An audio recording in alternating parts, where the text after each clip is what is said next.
ke Joy Mothibi ga ke esi ke na le tshepiso sekolo yo tla ranolang ka puo ya diatla ga mmogo le setiki ya ga kwa yo tla le tlisetsang tsa metshameko re simola ka go leba ditlhogo matona a puso a rotloediwa go tla ka maano a ka thusang go ntsha lefatshe leno mo seemong sa itsholelo le le iphitlhelang le mo go lone thulaganyo ya go aga matlo a le sekete mo kgaolong tsotlhe tsa lefatshe leno a tla simolosiwa semmuso fa lekgotla la Botswana Tennis Association le tlhopisiwa maemo mo go tshegetseng dikgaisano tsa ITF le CAT motswana wetso nkamogele Tautona Advocate Maboko o gwetlhile botona ditlhogo tsa maphata le baokamedi ba makalana a puso go tswa ka metlhale le mananeo a ka inolang hatsheleno mo madubadubeng a kwelotlase ya itsholelo ka bofefo Tautona Advocate Boko o ne a ntsha pego e botlhokwa kwa phuthegong ya ntlha go tshwarwa ya komiti ya khuduthamaga ya tsa itsholelo ya matona ya Economic Committee of Cabinet molaetsa wa gagwe o ne wa gatelela botlhokwa jwa go tsaya ditshwetso go ka gogela kwa tswelopelong le go tsibogela diphetogo tse di tla netefatsang gore makalana o tla nyalana mo mosepeleng wa go tlhabolola wa tlhabologo le pharologano Tautona Boko a re baeteledipele ba tshwanetse go dira ka mokgwa pharologano go botsa dipotso tse di thata le go bereka mmogo go agela Botswana bokamoso jo botoka. If there's been a failure, it's a collective failure. We failed this republic because it is not where it ought to be. There's absolutely no doubt about this. And we are therefore called upon, those of us who've played this role in engineering this failure, to engineer a different outcome. And we will engage. We will have to take painful decisions on occasion, in the short term at least. We must be bold where boldness is called for, and that verse in the Bible, if I remember it correctly, says, "Be ye as wise as serpents,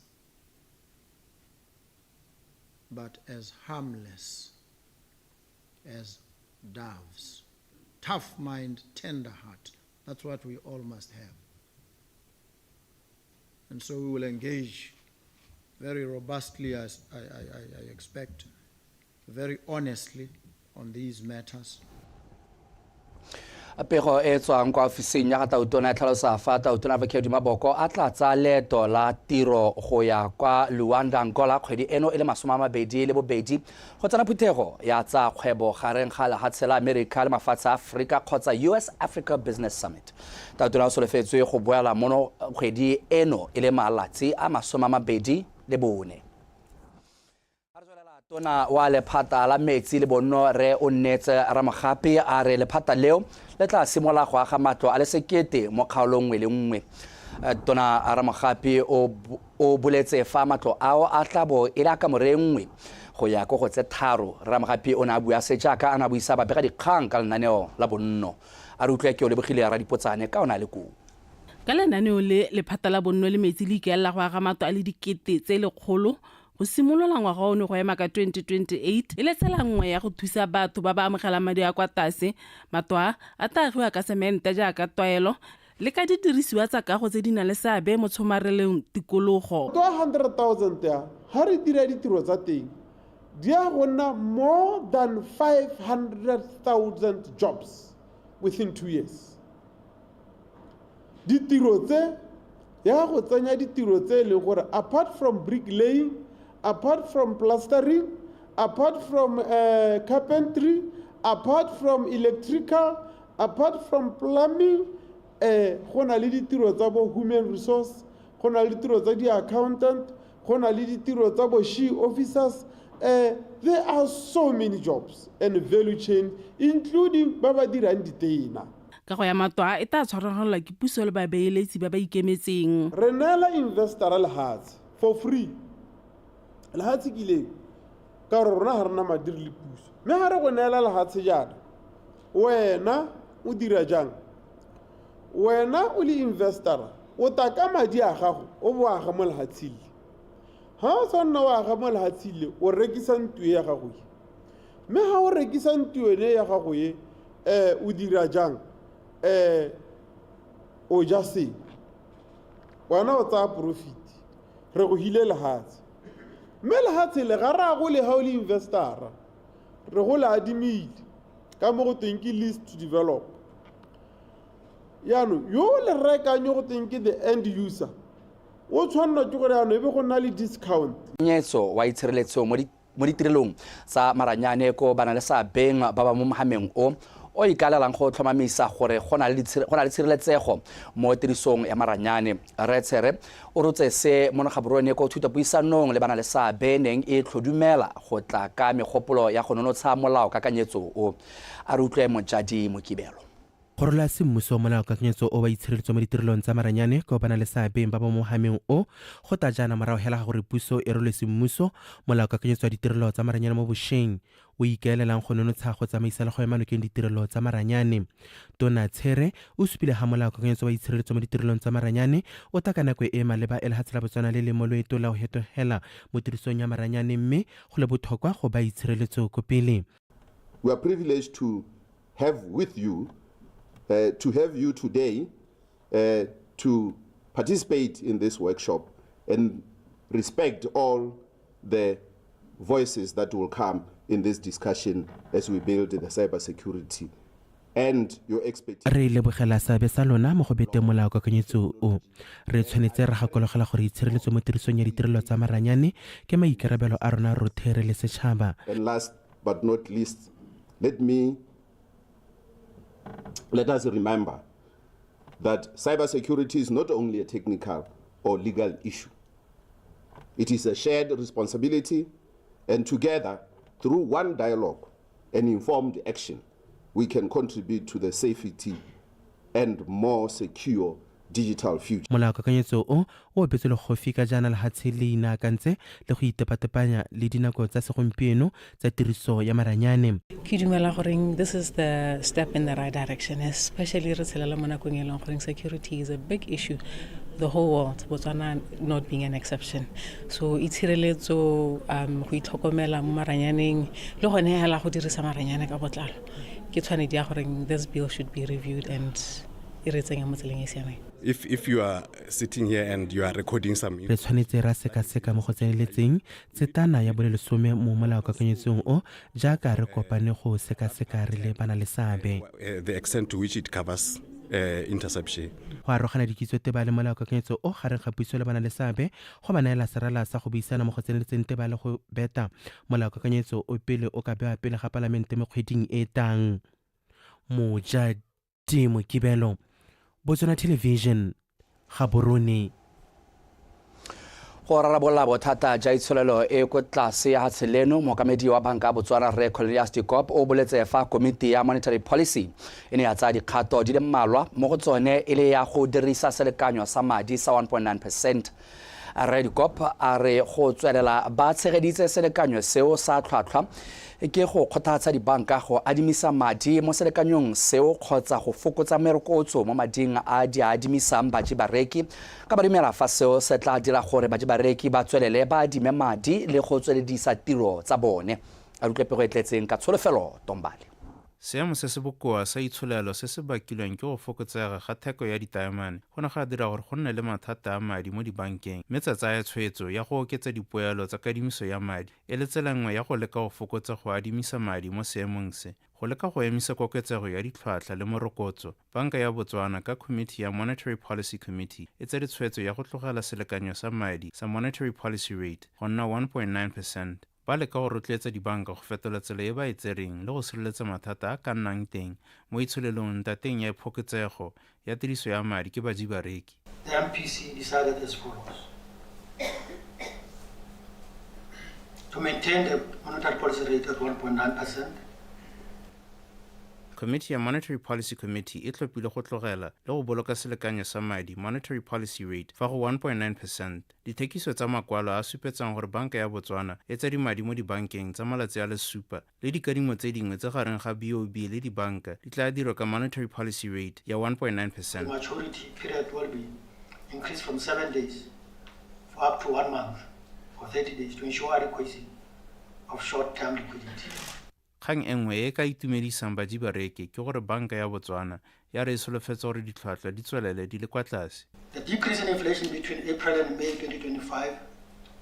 was mainly on account of the reduction as you Go fokotsega ga ditlhwatlhwa gareng ga dikgwedi tsa Moranang le Motsheganong go bakilwe ke phokotsego ya ditlhwatlhwa tsa metsi ka kgwedi ya Moranang monongwaga mo go fokoditseng ditlhwatlhwa ka 0.23%. MPC e bonala pele gore ditlhwatlhwa di tla tswelela di le kwa tlase mo pakeng e fa gare ka 2.7% ka 2025 le 4.6% ka 2026 in 2025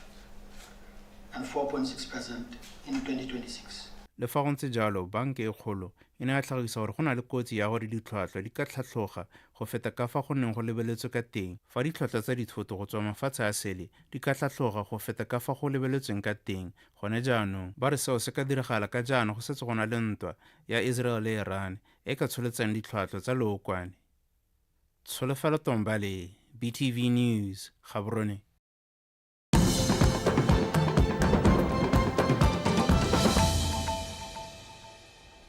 Fa re tswelela thulaganyo ya go thusa di-party tsa sepolotiki ka madi e tla anwa maesego tsa fa thoko ka ntateng ya letlhoko la one madi. Se se boletswe ke tona wa ofisi ya ga Tautona ebile e le modulasetilo wa All Party Conference Ramoeti Mhwasa. Kwa bokopanong ja ngwaga le ngwaga ja di-party tsa sepolotiki mono Gaborone a re utlwe pego ka Kikantse Khumalo. Mo bokopanong jwa kgwedi ya Sedimonthole baemedi ba diphathi tsa sepolotiki ba ne ba buisanya ka dikganditshwana le go thusa diphathi tsa sepolotiki ka madi go sekaseka molao o lebaganye le lenaneo le ga mmogo le go sekaseka molao o tsamaisang ditlhopho. Mme mo letsatsi la gompieno baemedi ba ne ba itebagantse fela le kgang ya moruthutha ya go thusa diphathi ka madi. Tona Mhwasa o boletse fa puso e itlamile go diragatsa tumalano mme fela kgwetlho e le letlhoko la madi. Ke tshwanetse gore ke kope boitshwarelo ba gaetsho gore ka phutego ya bohelo ga ke na le ba finance ne re soloheditse gore kota tsenyetswa diphathi madi a ka re soloheditse mme a ka le itse ba gaetsho la itse gore mo nakong ya gompieno ga gona madi go thelele mo letoleng ka go na le dikgwetho tse dingwe gape tse dikgolwanyane tse e leng gore re itebagantse le tsone mo nakong ya gompieno. Mme go nteng ga dikgwetho tsone tse di na le tsone ba gaetsho ke tshwanetse gore ke amogele puso ya amogele gore go ha di-party madi or political funding ke nngwe ya tse e leng gore re tseela ko mankaleng-kaleng re le puso ya gompieno. Le fa diphathi tsa sepolotiki di ne di supa di tlhaloganya mathata a puso fela di na le tsholofelo ya gore di tla thuswa ka madi mo nakong e sa fediseng pelo. The commitment ra utwa from Tona le gone gore le rona our contributions ke tse ba ikalla go di diragatsa ke gore hela se Tona gone ha hela ke gore ha gona commencement date mme bile ga gona gone gore ba Ministry of Finance ba ipata go le kae gore ba ta diragatsa jalo leng mme re tsela gore ya ka re dumalane gore botoka ba go kgaola seketo mo ngwageng tse 5 tse ba dire jalo ra thaloganya gore madi ga ayo mme re thaloganya gape gore bone mme ha ba tiwa ka bonwa ka gore ha ba kgaola seketo re bua hela ka bo 6.8 million. Entse le kwa phuthegong eo Tona Mhwasa o na ba pele phuthego mogopolo wa go sekaseka gape molao motheo wa lefatshe leno mme diphathi tsone di gakolotse gore go tsengwe mo tirisong o setseng o sekasekilwe go tlotla lentswe la Batswana. Kikantse Khumalo, Botswana Television, Gaborone. Mogolwane ko sekolong sa tshireletso sa Sesole Lieutenant Colonel Kagiso Wahile a re go beeletsa mo thutong ba iketleditse go tsaya maikarabelo go supa gore ba kgathala ka boitekanelo le isago ya setšhaba go feta ditiro tsa sesole kgotsa tsa mokgatlho. o bile se ka mosupologo ko Kautri fa ba neela sekolo dipente le didirisiwa tse dingwe go thusa go ntlafatsa sekolo seo. Tshwane Tshukudu na le ko.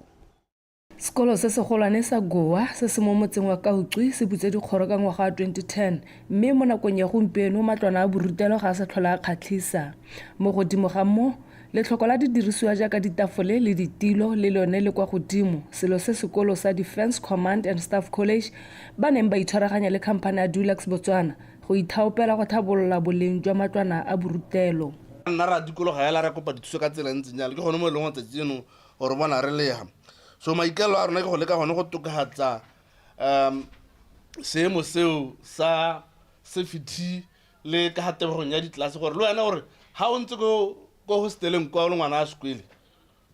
o se ka le ka go ganela go hosteleng o se ka le ka go tsena mo sileng o ipita mo sileng o bo go ethega gore mme tota ke batla go ya go sekweleng se le ka gore seemo sa teng sa go kgatha sa go itumedisa le wena. Boeteledipele jwa sekolo se bo itumelela mpho e ntle e tsisitsweng ke DCSC le khamphane ya Dulux Botswana ka jaana ba solofela fa e tla hetola selebego sa sekolo sa bone le go tokafatsa maduo. Re biditse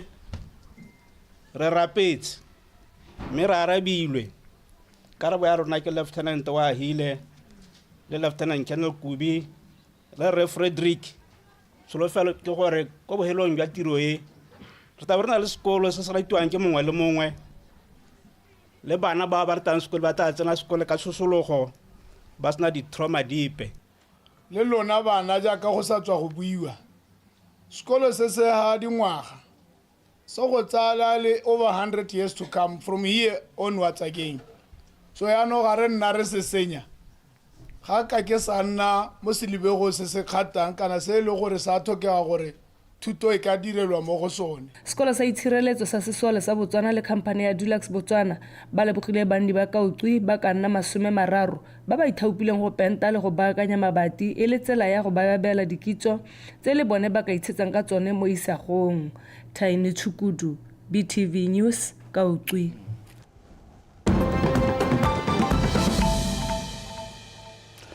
Ha re ba tsamaya sele ha Tlangola le tla tshwara bokopano jwa bolesome le bosupa jwa US Africa Business Summit maikaelelo a one e leng go tsosolosa botsalano jwa lehatsa la America le mahatsa Africa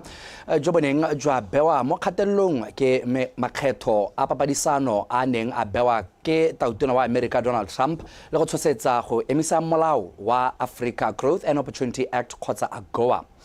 Bokopano jo bo tla tshwarwang kwa Luanda bo bona bo le botlhokwa mo go tsosoloseng dipuisano le Washington mo go tsa kgothetso papadisano le mafaratlhatlha go solofetse gore kwa bokopanong jo go buiwe ka tsa peeletso mo go tsa kgothetso mafaratlhatlha le ditsela tse dišwa tsa go duelela megama mengwe go rala kgaolo Afrika. Bakgadi ba re mananeo a ga ba thusi tota kgaolo ya Afrika mo go lwantsheng phetogo ya loapi mme ba letlelela mafatshe a ntshang leokwane ka tlhwatlhwa e kwa godimo go nna le dipoelo. Motswalo se ke di be khutlo gone fa ntle ke Stella City ke aga kwa go bega ka tsa metshameko. Dumela Motswana, dumela Botswana.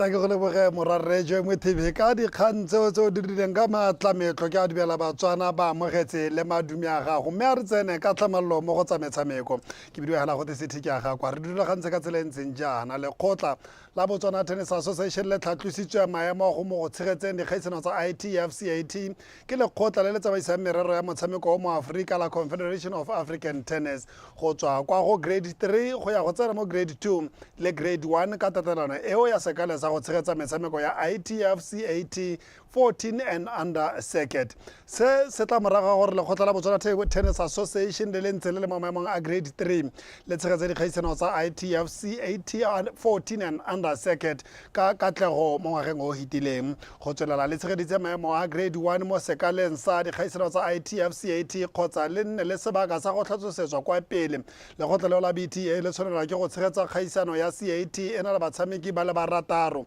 ba maemo a ntlha go fitlha kwa go mabedi mo Afrika ka bophara le ba le lesome ba ba tswang kwa mafatsheng a sele ba padisana mo kgaisanong eo ka nako e le nngwe. re ne ra receive mokwalo o tswang ko Confederation of African Tennis o re bolelela gore tournament our hosting has been upgraded from grade 3 ya League 1 to grade 2, and then because of upgrade ya grade 2 to grade 3 to grade 2 ya League 1, we have also shown we have also met the requirements eleng gore ba di tlhoka gore ba khone gore grade accordingly, and for this tournament our grading has been improved again to grade 1, which means as a country we are doing well in terms of hosting this Confederation of African Tennis tournaments. It motivates us to keep hosting the tournaments tse dintseng jana, because gora gore re na le jone bokgoni jojo eleng gore CAT ya bo bona, mme gape gora gone gore the more we host, the more we are able to attract junior players by long, they've got the highest ranking in Africa. You are talking at least top 20 in Africa. Once we are able to have at least 20 players by long, rank top 20 in Africa, it means we're on the right track and we are hosting some of the best tournaments in Africa. me re ntse re le mo dikganyang tseo tsa tennis bobedi ja ga Theron Johan le Tina Shephatswane mono Botswana wa mono Botswana tota bo fetetse go magalakanya kgaisano e tsweletseng ya batshameki ba ba dingwaga tse di kwa tlase ga 14 ya Confederation of Africa Tennis mo letlhakore la basimane la di doubles. Bobedi jo bo fetetse mo magalakanyeng ba sena go phirimisa ditoro tsa ga Munesha Mhlanga wa lehatshe la Zimbabwe le Simbarashe Danda wa kwa Tanzania ka dintlha tse pedi go lefela. Mo motshamekong ono go tshamekelwa go mabaleng a National Tennis Center mono Gaborone mo tsatsing la maabane a re utlwe tshegofatso malepa. Tina Shephatswane wa Botswana le Theron Johan wa Namibia ba tsene mo motshamekong o ba tsomana le phenyo ya go sireletsa bosimega ja bone jo bo fentseng mo letlhakore le ka tikologo ya ntlha ya kgaisano e. Mo seteng ya ntlha bophedi jwa ga Danda le Mhlanga ba ba le bokoa ba latlhegelwa ke di-serve motlhofo ebile ba retelelwa ke go busa dikgwele tse di bokete tsa ga Phatswane le Johan, mme seo sa fa ba sireletse ba sejana Phatswane le Johan sebaka sa go fenya sete eo motlhofo ka 6-1. Mo seteng ya bobedi ebile la bofelo ya motshameko Danda le Mhlanga ba leka go boela mo motshamekong fela ga bo go setse go le thari jaaka Phatswane le Johan ba ne ba ntsha ga tshwene go netefatsa fa ba fetela go makgaolaganyeng a kgaisano e ba fenya sete eo gape ka 6-1 go gapa motshameko o ka kakaretso ka disete tse pedi go lefela go netefatsa fa ba ya go sireletsa sejana se kwa makgaolaganyeng a tla tshamekwang ka matlhatso. E ne le motshameko o siameng o ka one re ithutileng go le gontsi. Ga re bangwe ba ditlhopha tse di masheta mo kgaisanong fela re lekile ka bojotlhe jwa rona mo nakong e tang re tla dira botoka go feta fa.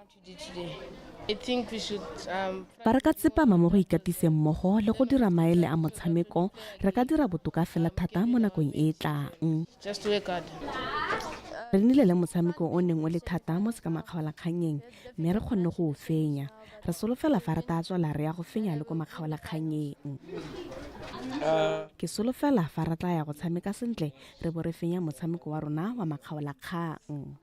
Mo motshamekong o mongwe e ntse le wa di-doubles wa basimane le Bonetlape wa Botswana le Mpho Boers wa Afrika Borwa ba fentse Ethan Zuma wa Tanzania le Asha wa Zimbabwe ka dintlha tse pedi go lefela go iponela phatla go makgaolakganyeng kwa ba tla yang go kopa le bobedi jwa ga Phatswane le Johan le kgetho la bobedi mo kgaisanong e. Mo letlhakoreng la di-singles ntse re lebile letlhakore la basimane Tina Shephatswane o iponetse phatla go seka makgaolakganyeng kwa tla kopana le Mpho Boers wa Afrika Borwa fa ka ko basetsane Malak Macheng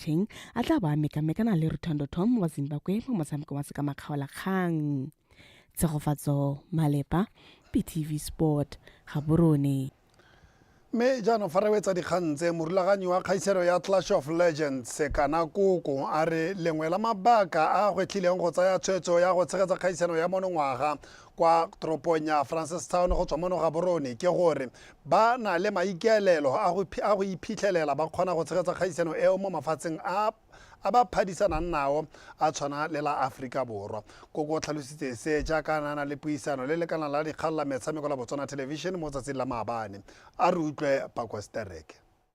Koko tsweletse a re e re jaaka kgaisano e itebagantse le tlhabololo matshelo a batshameki ba pele ba kgwele ya dinao go yeng pele ba batla go ka ipona ba kgona go akaretsa mafatshe ka bontsi go ralala Afrika. Maikelo la teng ke e kgone go hostwa ke mahatshe a otlhe e se ka hostelwa mo Botswana e ka tswa e simologile mo Botswana ile moakanyo wa Botswana mme o na le keletso le tumela go ipana e tshamekela ko Namibia e le Clash of Legends e tshamekela ko South Africa le Clash of Legends. Mo pakeng eno Koko a re keletso ke go tlhamela bagaka ba pele metlhale ya go ka itirela madi jaaka go ka ba bulela dikgwebo. Ba ntse ba thusa mono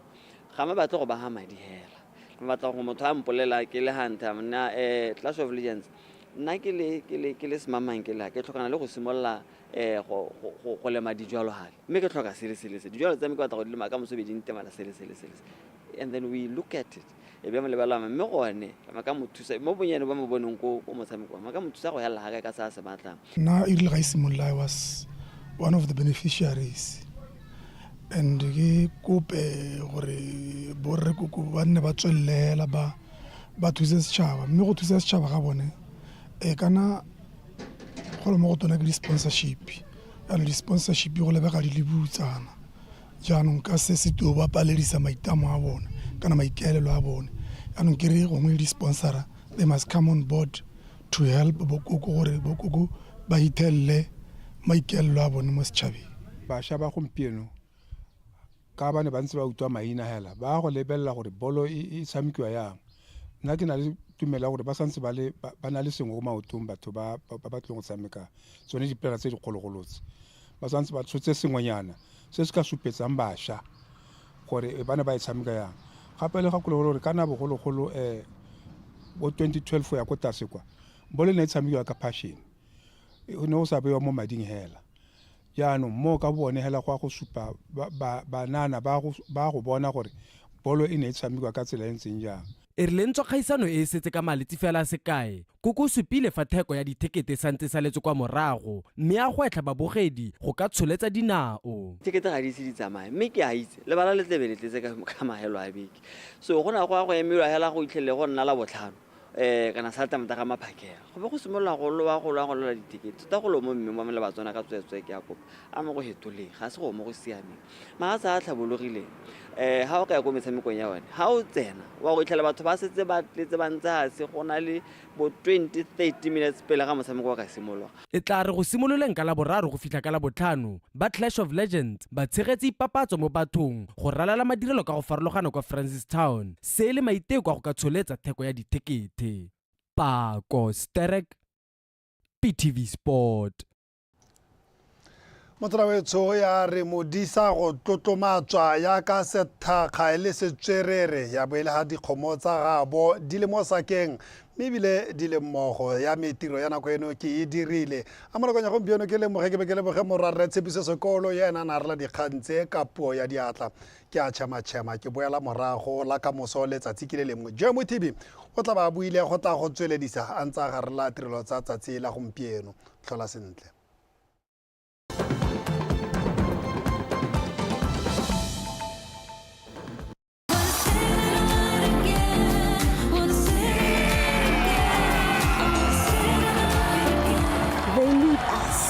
Let's raise our flag and cheer on our champions. Arvai Morocco. Ola the Bears, ola. Are menga dinao. Re supporteng bo mmeba. Re ba tsenya mo di back pages tsa rona, re ba tsenya mo di programeng tsa rona. All the best. You know, we've done it before. We've proven that we can be a good side. Let's go out there and show Africa